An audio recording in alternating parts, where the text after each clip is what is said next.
பார்க்க வராங்க பாருங்க, அவங்க அழகா தாலி கட்டிட்டு வந்தவங்க அந்த பொண்ணு கூட நின்று ஃபோட்டோ எடுத்துக்கும் போது அவங்க எந்த அசம்பாவிதமும் இல்லாத, எந்த கூட்டம் நாட்டமும் இல்லாத உங்களோட நிற்கிறாங்க பாருங்க.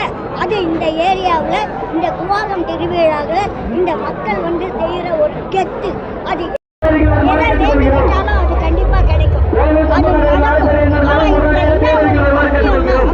அவரை தாலி கட்டி அறுத்துட்டு இந்த கொஞ்ச நேர சந்தோஷத்துல அவங்க இருக்கிற துணி விளையாட்டுல நாளைக்கு தான் அவங்க கஷ்டப்படுவாங்க. இருந்தாலும் நம்ம மக்கள்ல இது ஒரு புனிதமான ஒரு பெரிய விழா.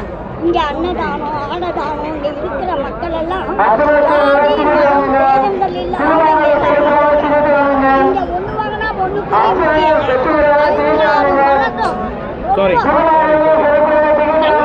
மனசுல ஒரு பெரிய சந்தோஷம். இந்த குவாகம் திருவிழாவுக்கு என் 77 வயசுல நான் இது 3வது தடவை வந்திருக்கேன். ஆனால் இங்க வந்திருக்கேன்னா இதுல எனக்கும் ஒரு பெரிய சந்தோஷம். இவங்களுடைய ஆடல் பாடல் கொண்டாட்டம் இதில் அதுவும் இல்லாத நம்ம இவங்க பார்க்க வராங்க பாருங்க, அவங்க அழகா தாலி கட்டிட்டு வந்தவங்க அந்த பொண்ணு கூட நின்று ஃபோட்டோ எடுத்துக்கும் போது அவங்க எந்த அசம்பாவிதமும் இல்லாத, எந்த கூட்டம் நாட்டமும் இல்லாத உங்களோட நிற்கிறாங்க பாருங்க.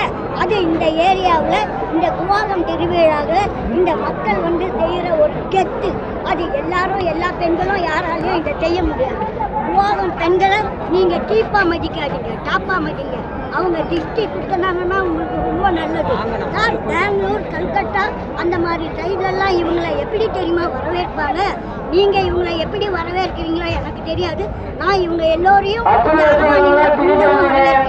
அவங்கள கல்யாணம் பண்ணி அவங்க வீட்டுக்குள்ள அழைச்சிட்டு போய் 1000 கணக்கில் போட்டு உட்கார வச்சு சேவிப்பாங்க. ஆனால் இந்த இடம் பத்தாது அவங்களுக்கு.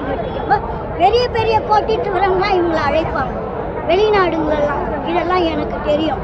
அவங்க நாக்கில் வச்சு ஒரு ரூபா அவங்க கொடுத்தா கூட அது ஒரு பெரிய புனிதம். நம்ம எல்லாருமே எல்லா தெய்வமும் புனிதம் இருக்குது, எல்லா தெய்வமும் சக்தி இருக்குது. ஆனால் இந்த கூத்தாண்டவர்கிட்ட நம்ம போனோம்னா நம்ம கூட்டு கும்மாளம் எல்லாம் அடங்கி நம்ம நல்லபடியாக வாழணும். சிறப்பாக நீங்கள் மீண்டும் மீண்டும் இங்கே வரணும். இந்த சிறப்புக்கு நன்றி. இங்கே எல்லோரும் இதை கேட்டு இருக்கிற மக்கள் எல்லோருக்கும் நன்றி. கரம் தூக்கி திறமாட்ட கேட்டுக்கொள்கிறோம். இந்த திட்டுடைய பிழைகள் ஏதாவது இருந்தால் மன்னிக்கவும். வேற என்ன